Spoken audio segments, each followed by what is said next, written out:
Hello, everyone, and welcome to Wellness Wednesday, where we have wonderful guests in various fields in the wellness industry. And today we have a special guest, Lauren D'Agostino. Did I say your last name correct?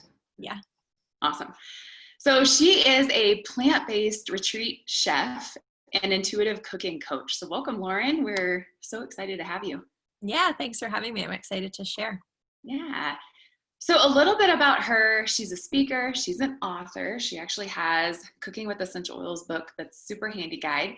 And she really just enjoys helping people fall in love with plant-based foods. So she serves high-vibe vegan and gluten-free menus infused with doterra essential oils and recipes in her cookbook. Her seasonal menus are paired with clean, crafted, organic, and vegan Scout Cellar wine. And inspired by her work as a professional vegan chef, the global consciousness awakening, and her own transition into living a delicious plant-based life, she's really guiding others to create these lasting habits by incorporating more plants, both on and off the plate. So we're so excited to have you, Chef Lauren, and I'm excited for you to kind of share your expertise in this area, because I do think that people that love essential oils, many times the last way that they try them is internally. So we'll dive into that a little bit later today. Yeah. So as we get started, tell us a little bit more about how you got into what you're doing today. Like, what is your background? Yeah.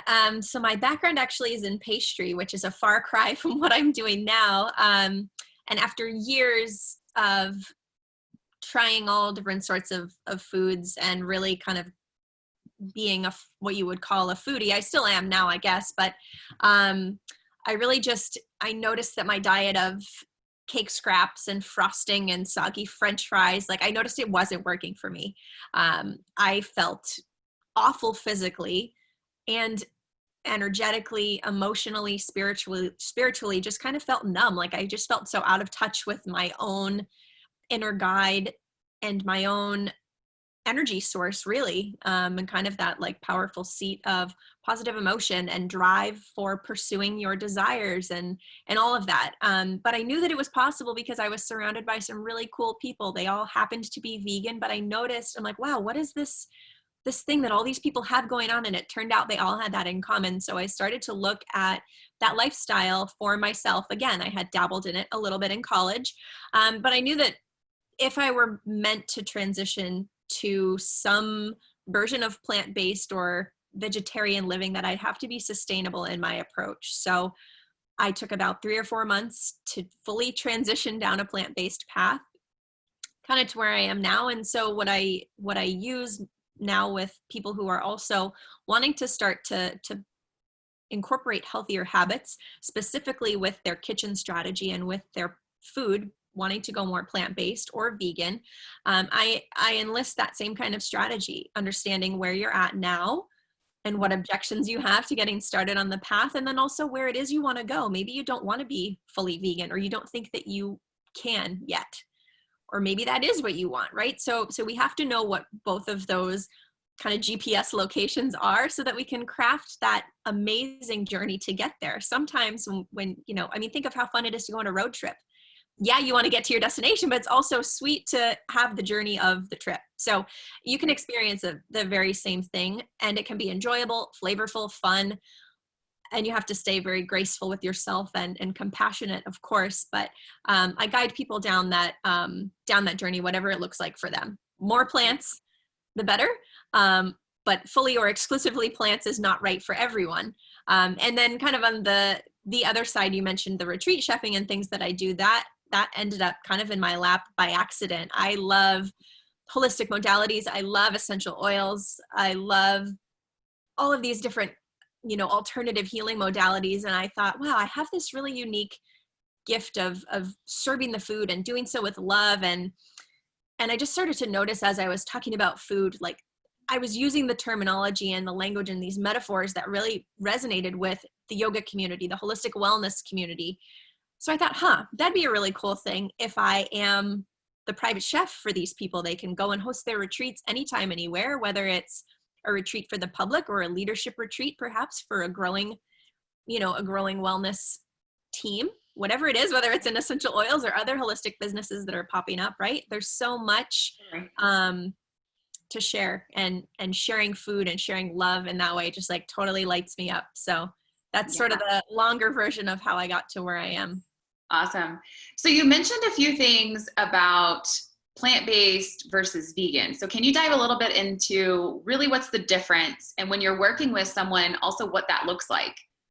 Yeah, totally. So plant-based is a term to describe a diet that is rich in plants, in living foods, in whole foods, Mm-hmm. um, foods with color, foods without ingredient lists, things that grow in nature. And someone who identifies as plant-based might not be fully vegan. They could still include some fish, some meat, some dairy, or some eggs. But a lot of the time they could be vegan. So kind of for every person, it looks a little differently. Someone who's vegan, however, will not eat any animal products or anything of that nature. So they're perhaps less concerned with including more colorful things on their plate. For them, it could include a lot of junk food, a lot of processed food. Just because it says vegan on the box or the bag doesn't mean it's a health food. In fact, if it comes in a box or a bag, it's probably not a health food. It's not what someone who would identify with plant-based would really be focused on. So Totally. the moral of the story really is just to focus on eating more natural foods, more foods that are grown from the earth, not too much, just the right amount. And, but there is a difference. People are often shocked to realize that if they want to go vegan or they want to go gluten-free or something, it's like, no, that doesn't mean swap out everything you're currently eating for its vegan or gluten-free version. You still will get a ton of processed and chemical laden things that you don't want. It's all about I've noticed that a few times. I've done like gluten-free, because I'll go on like, in moments I'll be like, okay, I'm going to be gluten-free for a while, and just cut out all the gluten. And I always feel better, but then it's just those little habits creep back in, But when doing that the first time, I realized so many things are just, there's hidden ingredients, and you're like, this really isn't what I am going for. Like, I don't need all this extra stuff. Just eat the food, eat the real food. Yep. Yeah. Not the chemical processed stuff. Yeah. Exactly. Okay. So tell us, like, you kind of touch on what you do with people. So do you have like, they meet with you on a regular basis? Or do you offer groups? Do you have things like that? Like what does that look like? And like, how can someone transition towards that if that's what they are seeking? Yeah. So I realized that my strength was in the kitchen. And so as I coach people, that's often where I meet them, showing them the practical ways that they can prepare their plant-based meals in the day-to-day, what I call the plant-based fundamentals. And so that's actually a self-paced course that's going to be released later this year. I'm working with the video editor at the moment, finishing up kind of all of those handouts and documents and getting everything uploaded to the platform. That's one of the many projects happening for me at the moment. So I'm really excited for that to come out, because we still, even though, many things are kind of still shut down, or we're still kind of like unsure what's happening, there's still a lot of craziness in the world, right? A lot of just hectic schedules still. So I wanted to create something that could be self-paced, that's short and sweet, really digestible information, and very digestible food. That people could kind of meet me where they are in their own kitchen. And then for the person who needs more hand-holding or more customized support, there's an upgraded VIP option.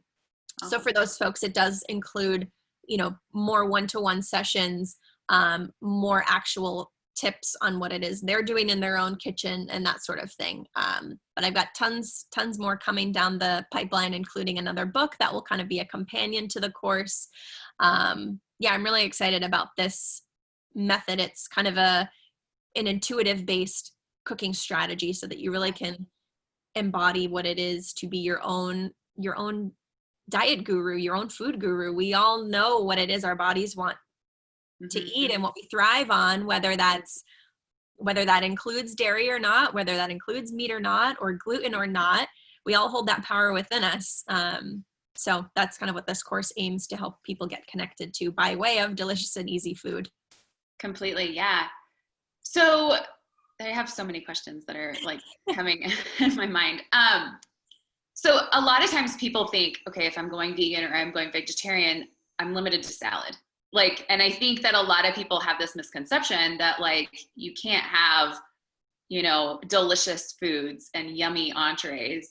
And I've seen, I mean, we're Facebook friends, so I've seen many of your dishes that you've prepared and the images, and it's just like amazing. I mean, it looks so divine. And so can you talk a little bit to that? Because I do think that that's a huge, like just misconception that we should squash. Yeah, totally. Totally. Being vegan is not all about tofu and sprouts. Although I love those foods, it's not solely what I eat. Yeah. Yeah, and so the course and my style and philosophy and kind of what I enjoy in the day to day does include things like obviously salad, but also includes all different kinds of power bowls or grain bowls. It includes tacos, pizza, quesadillas, veggie burgers, stir fries, pasta dishes, all kinds of like what you would consider regular foods. It's just the up-leveled plant-based nutrient dense version. So you're still getting that experience of, you know, emotionally and kind of that like satisfaction of say a pasta dish or even like an ice cream sundae. It's just the things that make up that dish are going to be so much better for you. So the pasta might be a plant-based high protein pasta that's vegan and gluten-free, and then you might have tons of veggies in there and a really creamy sauce, right? Some added things on top like hemp seeds or pumpkin seeds and maybe like a nice tangy balsamic reduction.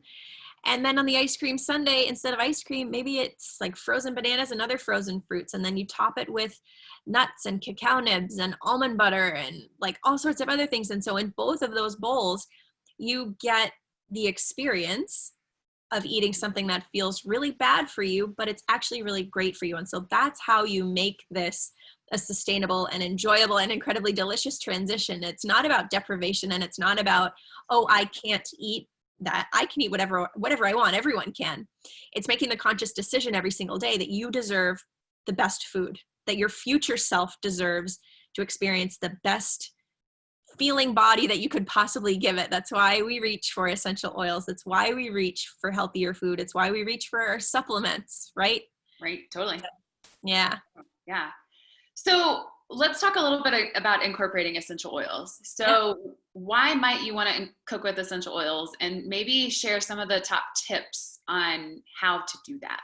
Yeah, totally. So I love to reach for them for convenience and for flavor. For example, ginger and cilantro and lemongrass are probably my top 3, and rosemary, I'd say top 4 used essential oils, because I can extract the best flavor for extremely little effort. I open the bottle and 1 drop or a toothpick into the dish, right? When you think about adding essential oils to your food, always less is more. We know that about internal use in general, less is more, right? So, you know, you kind of have to know what your intention is and what kind of dish you're preparing. So there's a couple different ways you can actually add them to your food. The first is the obvious, drop right from the bottle, but oftentimes that's too much. Or if you're a first time user, it's going to come out too fast. And one drop too many will ruin a dish for sure. Yeah. So if you're not comfortable with that yet, you can drop it onto a spoon, and then from the spoon into the dish. You'll get about a half drop that way.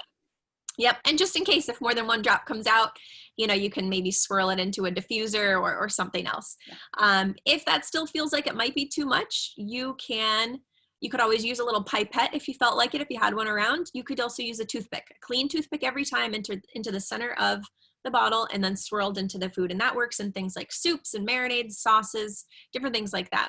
But if you're wanting to add flavor, as I often do, to, you know, any kind of foods that I've like batch cooked and I'm kind of just like cleaning out the fridge, putting any old thing in a big bowl, and I'm going to put like an awesome dressing on it or something.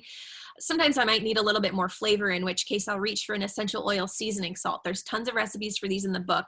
So my favorite way to cook with oils is 2 ways: to use a carrier, and 1 carrier is the salt and the other carrier is just a culinary oil, like olive oil, avocado oil, whatever oil you feel like is right for you. And so by doing that, you're basically diluting the flavor, the strong flavor of the essential oil, and making it much more practical to apply to the food, where just putting a drop onto a salad, for example, is going to make that 1 piece of lettuce or tomato taste like cilantro oil. And you're like, oh my gosh, that's way too much. Whereas if you had the oil, the infused oil basically, or the seasoning salt, you would sprinkle that over whatever. And then it gives you great flavor without, the risk of something going wrong. Completely. And I like substituting, because if I'm putting salt in my recipe anyways, I like subbing and adding like the infused, flavored salt. And that's something I've done for many years.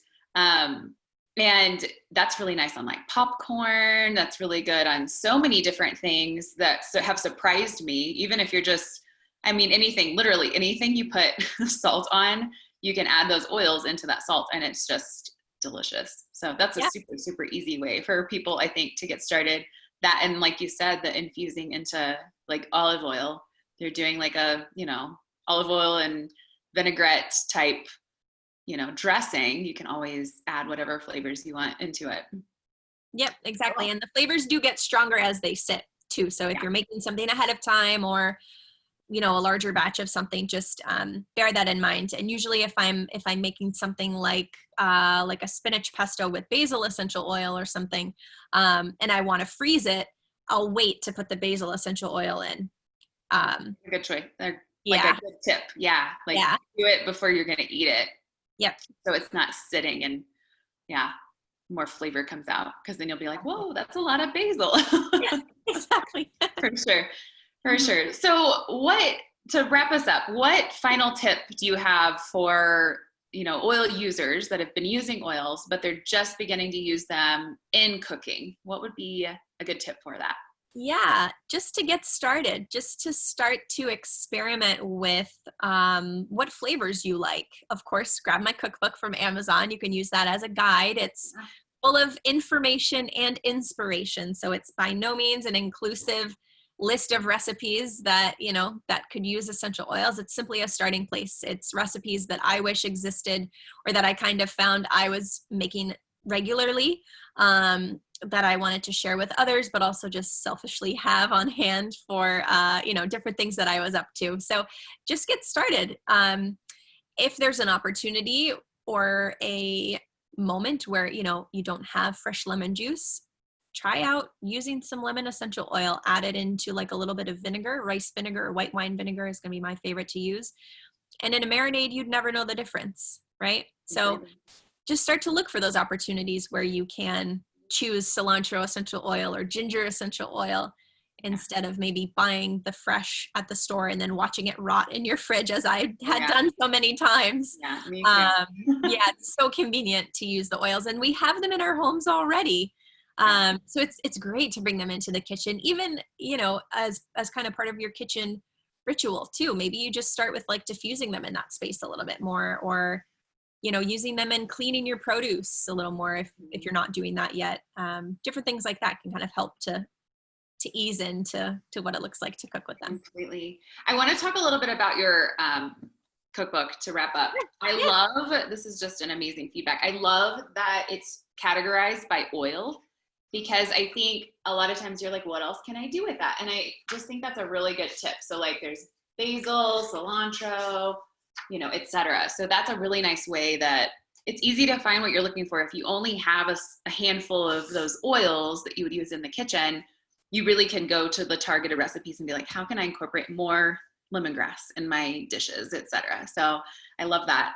The ease of use of the cookbook is thank you. That was important to me. And also that it was colorful, because we flip through cookbooks sometimes just for entertainment and inspiration purposes, and might not cook every single recipe out of it. But if it's something that we find joy in and that inspires us to add more plants and healthy things into our lives, then all the better. Completely. So thank you so much for being our guest today. And with this video, there will be contact information on how you can get in touch with Chef Lauren. And so reach out to her if you have questions or are more interested in, learning how to incorporate plant-based living a little more into your lifestyle. So thanks again, Lauren. And we loved having you here. Yeah, thanks so much for having me. Bye, everybody.